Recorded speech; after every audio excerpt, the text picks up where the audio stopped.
Hi, this is Kathy from ALECC, and today we're going to continue our series on Is It Time? Today we're going to discuss Is It Time as it's related to Alzheimer's disease. This is a dementia that's due to Alzheimer's disease.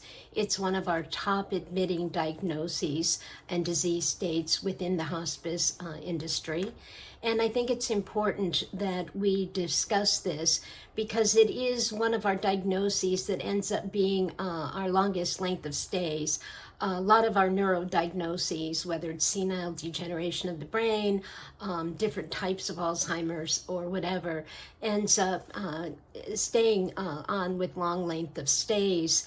And oftentimes we have difficulty understanding when is the right time for admitting such patients, documenting to maintain eligibility, or any of that. So I just thought I'd go over today what this looks like. So those of you that are out in the industry, meeting with individuals, maybe going home for the holidays, as this is a holiday time, seeing families, maybe seeing loved ones you haven't seen in a while, caregiving, just thought I'd go over some of the things that we look for as being eligible and ready for hospice. There are many different types, there are several different types, I should say, of Alzheimer's. But we hear Lewy bodies, we hear frontal lobe. Of course, some of our famous stars have, Robin Williams, I believe, was a Lewy bodies. I believe Bruce Williams is a combination of different types. But when we are admitting patients with Alzheimer's disease, it's important that there are different scales that we use to see if patients are appropriate. Only in Alzheimer's disease do we use what's known as the FAST, which is a functional type scale that we look at. And I know many times when I'm working with families, they'll come to me and they'll say, no, Dad's been assessed and he's only a 6E and we need a 7A. So what does a 7A mean? Well, 7A is often about you've got speech that isn't making any sense. It's kind of a word salad, 6 words or less. You've got a lot of dependence on ADLs. And when we talk about ADLs, we're talking about activities of daily living. So whether we're using what's known as a PPS, Palliative Performance Scale, or a FAST scale, we're looking at cognition, how the brain is working. We're looking at are patients able to feed themselves? Are they incontinent of bowel and bladder? Are they needing assistance with dressing, activities like that? And then that is what we are, through the course of time, assessing and seeing if there is a decline in any of this. So when you have clinicians that are looking at everything, that is what they continue to assess. We also look at, in the past 6 to 12 months, has this individual been hospitalized? Have they had recent infections? Do they have decubitus ulcers, wounds on their bodies, stage 3 and stage 4, which is a skin type of breakdown?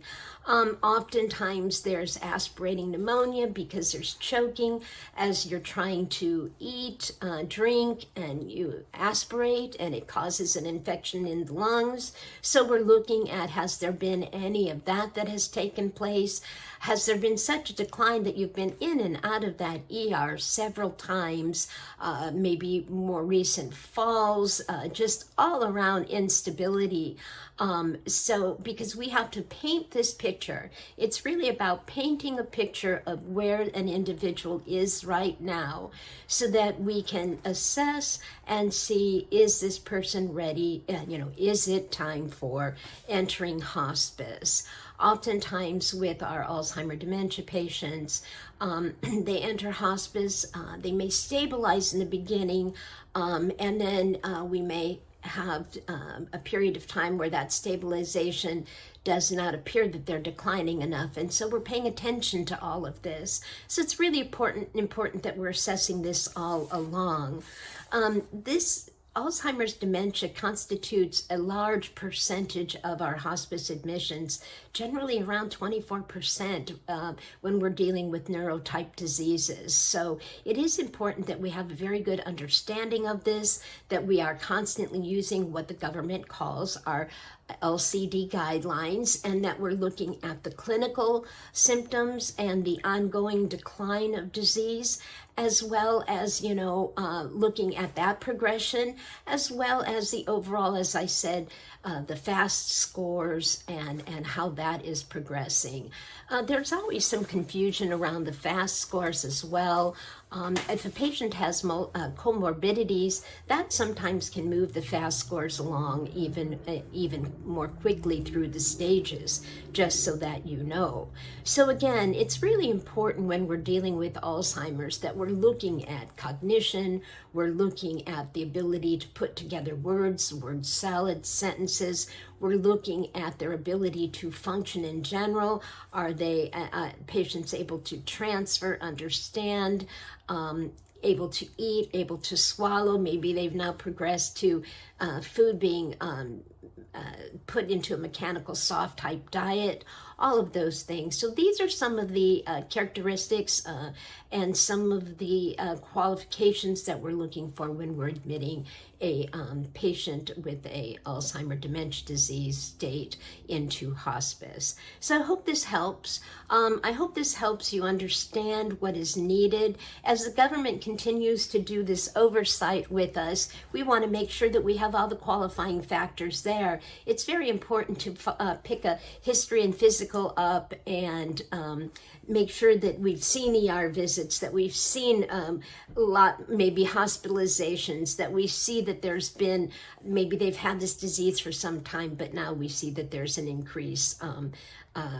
decline, and we are looking for that.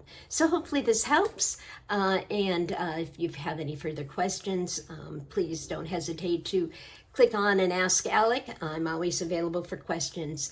Thank you very much. Again, thank you for the work you're doing. Please like and subscribe. We will continue to talk about the various eligible diagnosis and disease states for hospice as I proceed with my Is It Time series, and have a great day. Thank you. Bye-bye now.